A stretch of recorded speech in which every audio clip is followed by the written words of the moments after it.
হাতিয়ায় হান্নান মাসুদের পথসভায় বিএনপির কর্মীদের হামলা। হাতিয়া প্রতিনিধি মোহাম্মদ ফিরোজ উদ্দিনের পাঠানো প্রতিবেদনে থাকছে বিস্তারিত।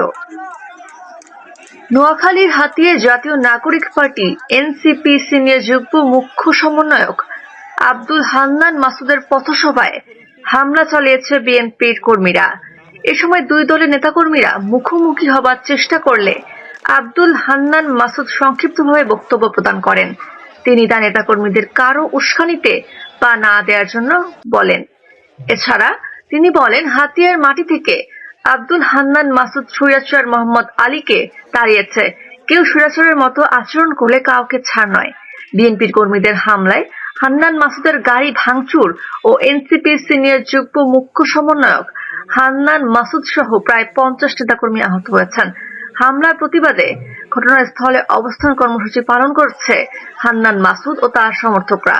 খবর পেয়ে ঘটনাস্থলে পুলিশ, নৌবাহিনী ও কোস্ট গার্ডে সহ যৌথ বাহিনীর একাধিক টিম ঘটনাস্থলে গিয়ে পরিস্থিতি নিয়ন্ত্রণে আনে। সোমবার 24 মার্চ ইফতারের পর উপজেলার জাহাজপাড়া ইউনিয়নের জাহাজপাড়া বাজারে এই ঘটনা ঘটে। এর প্রতিবাদে সড়ক অবরোধ করে হান্নান মাসুদের নেতৃত্বে বিক্ষোভ করছে তার নেতাকর্মীরা। জানা যায়, জাহাজপাড়া ইউনিয়নের নেতাকর্মীদের নিয়ে গণসংযোগ শেষ করে ইফতারের পরে পথসভা করছিলেন হান্নান মাসুদ। এ সময় স্থানীয় বিএনপির কয়েকজন কর্মী সমর্থক এসে পথসভায় হামলা চালায়। প্রতিবাদে সেখানে অবস্থান কর্মসূচি পালন করছেন হান্নান মাসুদ। পরে রাত 3টায় যৌথ বাহিনীর অনুরোধে তার অবস্থান কর্মসূচি প্রত্যাহার করেন।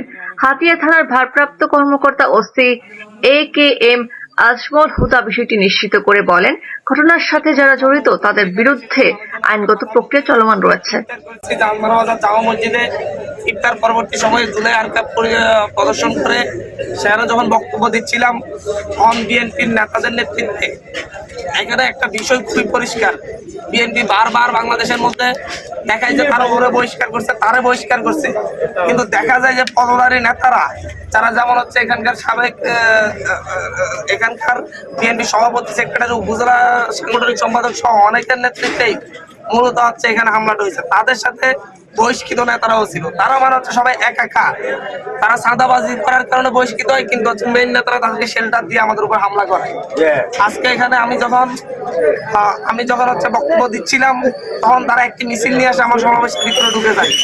একেবারে ভিডিও সহ আছে তারা কিভাবে আমাদের পায়ে পা দিয়ে হামলা করে। তখন আমি সেখান থেকে বের হয়ে এইদিকে এসে এর প্রতিবাদে ওরা আমাদের লোকজন উপরে হামলা করে। তখন আমি এখানে এসে রাস্তায় বসার পরে ওরা ওই দিক থেকে সরে যায়। অনেকেই এসেছে আমার সাথে কথা বলতে। আমি তাদেরকে বলেছি যে আপনারা যারা আমাদের উপর হামলা করেছে তাদেরকে ধরে পুলিশে দিন। তারা এখান থেকে গিয়ে পশ্চিম মাথায় গিয়ে সেখানে লাঠি, ছোটা, বগিদা, অস্ত্র-শস্ত্র নিয়ে, আপনার ভিডিও তো দেখেছেন, তা নিয়ে অস্ত্র-শস্ত্র নিয়ে তারা হচ্ছে আমাদের উপর আবার আরেকটা হামলা চালায়। আমরা এখানে এই জায়গায় আমার মাথায় পর্যন্ত হচ্ছে তারা বাড়ি দেয়, আমার মাথায় ইট মারে, হচ্ছে আমার পাশে ওনাকে কোপ মারে, ওর মাথায় কোপ দেয়, এভাবে এবং আরেকজনের মুখের মধ্যে লাগে। হসপিটাল আছে আরো 2-3 জন, সব মিলে আমাদের 50-এর বেশি আহত হয়। এখানে খুবই নিরাবিলি ভাবে আমরা বসছি। এখন আমরা এই সাংস্কৃতিক কর্মসূচির মাধ্যমে আমরা এই সন্ত্রাসবাদের পরিচয় প্রতিবাদ করে যাব। আমরা খুব শান্তিপূর্ণ একটি সমাজ চাই, শান্তিপূর্ণ একটি রাজনৈতিক ব্যবস্থা চাই। সেটা আমাদেরকে এদেশের সরকার উপহার দিবে কিনা সরকারকে সেই কথা বলতে হবে। নয় পাড়া মহল্লা এইভাবে যদি আমাদেরকে সন্ত্রাসীরা হামলা করে, তারা এতদিন নির্যাতিত ছিল, নিজেরা কোনো কথা বলতে পারে নাই। যখন আমরা আসি, আমরা যখন সন্ত্রাস মুক্ত করছি, তখন তারা নিজেরাই সন্ত্রাসী হয়ে উঠছে। দেখেন যে হচ্ছে আমি জাহাজপাড়া বাজারের জাহাজপাড়া গ্রামের মানুষজনের সাথে ইফতার করার জন্য জাহাজপাড়া বাজারে আসি। সেখানে ইফতার শেষ করে আমি যখন হচ্ছে মানুষজনের সাথে কথা বলছিলাম, তখন হাজার হাজার মানুষ থেকে তারা এসে লাঠিসোঁটা নিয়ে অতর্কিত হামলা করে। সে হামলার পরে আমাদের অগণিত মানুষ আহত হয়, আমি নিজে আহত হই, এমন হচ্ছে শহীদ রিটনের ভাই পর্যন্ত আহত হয়। পাশাপাশি এই জায়গায় তারা আমাদের এখান থেকে আমার গাড়ি ভাঙচুর করে এমন 5-7টা কি 7টা আমাদের মোটর বাইক নিয়ে চলে যায়। এখনো তারা দুই পাড়ে বাজারের দুই পাশে তারা এখনো মহড়া দিচ্ছে অস্ত্র নিয়ে। আমি বলেছি যে হচ্ছে আমি এখানে এসেছি, এখানে আমি বসে থাকবো, মেরে ফেলবো। আমরা এসব ভয় পাই না। শেখ হাসিনার বিরুদ্ধে আমরা লড়াই করছি, হাতিয়া সন্ত্রাস মুক্ত করার জন্য আমাদের লড়াই চলবে। হাতিয়া করার জন্য আমাদের যে লড়াই, যে সংগ্রাম, সেটা চলমান রাখা হবে।